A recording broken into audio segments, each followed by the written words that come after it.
호세아서 8장 1절부터 14절까지 말씀을 제가 한 절, 여러분들 한 절 같이 교독하도록 하겠습니다. 1절을 제가 먼저 읽습니다. 나팔을 내 입에 댈지어다 원수가 독수리처럼 여호와의 집을 덮치리니 이는 그들이 내 언약을 어기며 내 율법을 범함이로다. 그들이 장차 내게 부르짖기를 나의 하나님이여 우리 이스라엘이 주를 아나이다 하리라. 이스라엘이 이미 선을 버렸으니 원수가 그를 따를 것이라. 그들이 왕들을 세웠으나 내게서 난 것이 아니며 그들이 지도자들을 세웠으나 내가 모르는 바이며 그들이 또 그 은 금으로 자기를 위하여 우상을 만들었으나 결국은 파괴되고 말리라. 사마리아여 네 송아지는 버려졌느니라. 내 진노가 무리를 향하여 타오르나니 그들이 어느 때에야 무죄하겠느냐. 이것은 이스라엘에서 나고 장인이 만든 것이라. 참신이 아니니 사마리아의 송아지가 산산조각이 나리라. 그들이 바람을 심고 광풍을 거둘 것이라. 심은 것이 줄기가 없으며 이삭은 열매를 맺지 못할 것이요 혹시 맺을지라도 이방 사람이 삼키리라. 이스라엘은 이미 삼켜졌은즉 이제 여러 나라 가운데에 있는 것이 즐겨 쓰지 아니하는 그릇 같도다. 그들이 홀로 떨어진 들나귀처럼 아수르로 갔고 에브라임이 값주고 사랑하는 자들을 얻었도다. 그들이 여러 나라에게 값을 주었을지라도 이제 내가 그들을 모으리니 그들은 지도자의 임금이 지어준 짐으로 말미암아 쇠하기 시작하리라. 에브라임은 죄를 위하여 제단을 많이 만들더니 그 제단이 그에게 범죄하게 하는 것이 되었도다. 내가 그를 위하여 내 율법을 만가지로 기록하였으나 그들은 이상한 것으로 여기도다. 그들이 내게 고기를 제물로 드리고 먹을지라도 여호와는 그것을 기뻐하지 아니하고 이제 그들의 죄악을 기억하여 그 죄를 벌하리니 그들은 애굽으로 다시 가리라.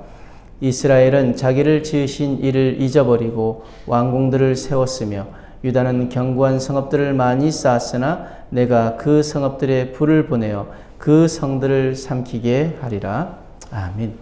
오늘 말씀의 내용은 하나님은 회개하여 하나님의 길로 돌아오지 않고 끝까지 사람의 길을 고수하는 그 이스라엘에게 심판이 임박하였음을 알리고 있습니다. 오늘 말씀 통해서 우리는 무엇을 깨달아야 할까요? 1절부터 3절까지 말씀에 언약은 자르다라는 의미에서 파생된 말입니다.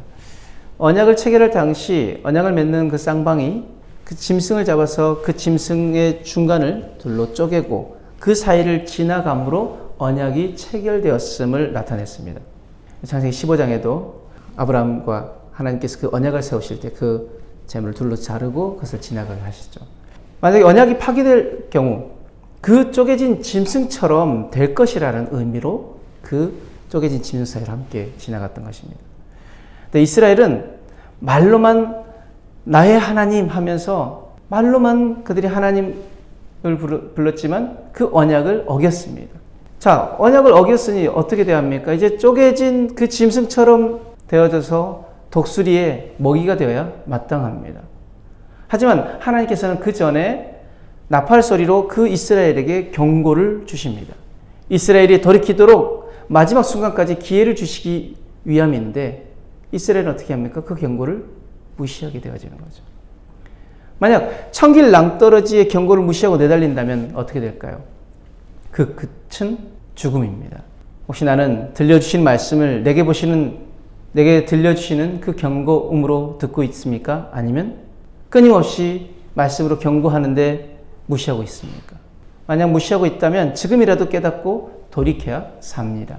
에스겔서 33장 3절에서 5절 말씀에 그 사람이 그 땅에 칼이 임함을 보고 나팔을 불어 백성에게 경고하되 그들이 나팔 소리를 듣고도 정신 차리지 아니하므로 그 임하는 칼에 제거함을 당하면 그 피가 자기들의 머리로 돌아갈 것이라.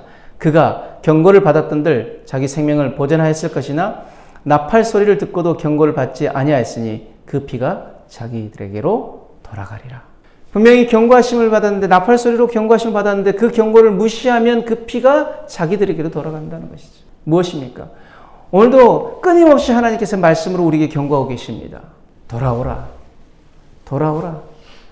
너희들이 돌아와야 산다. 그런데 그 말씀을 그저 우리가 부모님의 잔소리처럼 여겨버린다면 한 귀로 듣고 한 귀로 흘려버린다면 결국 그 끝은 영적 사망에 이르게 되어질 것이라는 것을 기억하시길 바랍니다. 4절의 10절 말씀에 북이스라엘은 나라가 세워진 후 단 한 번도 하나님의 길로 행한 적이 없었습니다. 남유다에 20명의 북이스라엘 19명의 왕이 있었는데도 그래도 남유다에 8명의 선한 왕이 있었지만 북이스라엘은 단 한 명도 선한 왕이 있지 않았습니다. 나라를 세워보겠다고 많은 인물들이 등장했지만 그들의 수고는 오늘 말씀처럼 바람을 심고 광풍을 거두는 허무한 일이었습니다. 하나님의 허락 없이 왕을 세웠기에 9번이나 왕조가 바뀌었고 나름 지도자들의 좀 그래도 영향력 있는 지도자들을 세웠지만 그 중에 적법한 과정을 거친 사람은 아무도 없었습니다. 저마다 욕망을 따라 행했기에 이스라엘은 파괴되고 버려지고 산산조각 나며 삼켜졌습니다. 하나님을 떠난 북이스라엘에게는 그 어떤 동맹도 무용하게 됩니다. 도리어 배반당하고 수탈을 당할 것입니다. 우리 삶에 하나님을 대체할 수 있는 것은 아무것도 없음을 우리는 잊지 말아야 합니다. 방향이 그릇되면 노력한 만큼 어긋납니다. 만약에 잘못된 방향으로 계속 간다면은 원래 가야 할 목적지보다 훨씬 더 멀어지게 되어지는 것이죠. 그렇다면 우리가 가는 방향이 맞는 방향인지 아닌지 어떻게 알 수 있을까요? 시편 119편 105절 말씀에 주의 말씀은 내 발의 등이요 내 길의 빛이니이다 라고 말씀하십니다. 그러면 왜 발의 등이라고 얘기하고 길의 빛이라고 얘기할까요? 발의 등이라고 얘기하는 것은 당신은 지금처럼 전기불이나 이런 것들이 있지 않았기 때문에 등불을 비춰서 어두운 밤에 발 앞을 비춥니다. 발 앞을 비춰봐서 돌뿌리가 있는지 오물이 있는지 아니면 어떤 덫이 있는지 그것을 살펴보고 그것을 피해 가야 합니다. 걸려 넘어지지 않게 하기 위해서 그 말씀은 하나님 말씀은 우리가 말씀으로 우리가 그 말씀을 붙잡고 나아갈 때 우리가 걸려 넘어지지 않고 사단의 미혹에 빠지지 않고 우리가 바르게 행할 수 있습니다. 또 길의 빛이라고 이야기했는데 깜깜한 밤에 바다에서 어부들은 등대의 빛을 보고 두 가지를 알 수 있습니다. 무엇을 알 수 있냐면 지금 자기 현 위치와 가야 할 방향을 알 수 있습니다.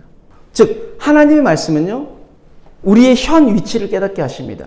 지금 길을 이탈했는지 아니면 제 길에 서 있는지 그리고 하나님 말씀은 우리가 가야 할 방향을 제대로 알려주십니다. 인생에 우리가 자동차를 타고 다닐 때 내비게이션을 통해서 어느 길로 가야 할지 그리고 지금 내가 어디 위치에 있는지 알 수 있듯이 하나님 말씀은 우리 인생의 내비게이션인 것 같습니다. 그렇다면 그 말씀대로 따라가다면 우리는 잘못된 길로 가지 않는다는 것이죠. 그러니까 왜 우리가 잘못된 길로 갑니까? 내비게이션에서 계속 이 길로 가려고 하는데 내 마음대로 그냥 길을 가다가는 돌아가게 되어지고 엉뚱한 길로 빠지게 되어진다는 거예요. 심지어 내비게이션을 꺼버리면 처음 가는 길에서 그 길을 헤맬 수 있다는 것입니다.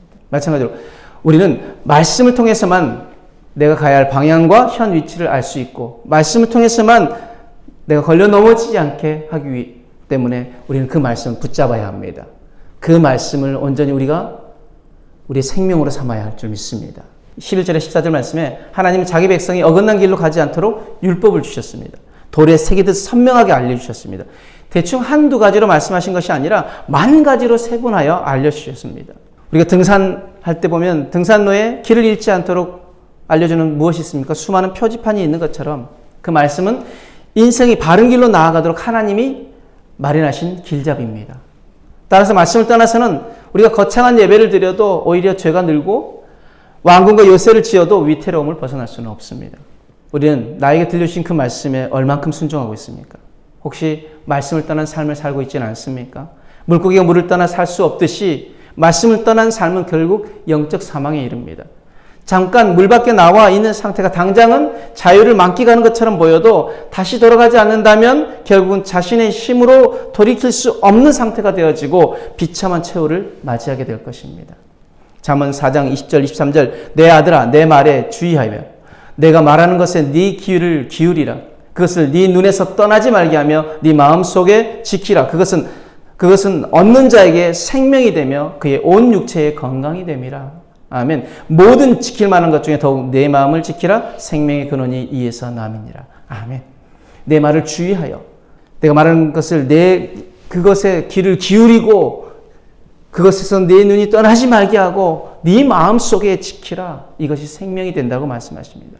신명기 30장 19절에 20절 말씀에 내가 오늘 하늘과 땅을 불러 너에게 증거를 삼느라. 내가 생명과 사망과 복과 저주를 내 앞에 두었은즉 너와 내 자손이 살기 위하여 생명을 택하고 내 하나님 여호와를 사랑하고 그 말씀을 청종하며 듣고 순종하며 또 그를 의지하라. 그는 내 생명이시요 내 장수이시니 여호와께서 내 조상 아브라함과 이삭과 야곱에게 주려고 맹세하신 땅에서 네가 거주하리라. 아멘. 우리의 자손이 살기 위하여 생명을 택하라고 말씀하십니다. 왜요? 하나님께서 우리의 삶에 생명과 사망과 복과 저주를 우리 앞에 두었는데 우리의 선택은 우리의 몫이라고 이야기합니다. 우리가 살기 위해서는 생명을 택하라고 말씀하십니다. 그 생명을 택하는 것이 무엇입니까? 바로 하나님을 사랑하고 그의 말씀을 청종하고 그를 의지하는 것, 이것이 생명이라고 말씀하십니다. 우리가 하나님을 사랑하길 원합니다. 그의 말씀을 듣고 그냥 흘려버리는 것이 아니라 듣고 순종함으로 나아가길 원합니다. 말씀 한 절이라도 내 삶에 살아내기 위해서 몸부림치며 살아가길 원합니다. 그것이 내 힘으로 안 되지기에 내 삶에 닥쳐진 그 고난 내 힘으로 해결할 수 없기에 우리가 하나님을 의지하며 나아간다면, 그 말씀에 순종하며 나아간다면, 하나님만 바라보고 하나님만 사랑하며 나아간다면 하나님은 우리를 안전하게 하나님 구원의 항구로 도착하게 하실 것입니다. 하나님 원하신 그 목적지에 다다르게 하실 것입니다. 오늘도 그렇게 하나님을 사랑하고 하나님 말씀을 듣고 순종하며 하나님을 의지하는 저와 여러분들의 삶이 되어지길 주님으로 축복합니다. 아멘. 기도하겠습니다.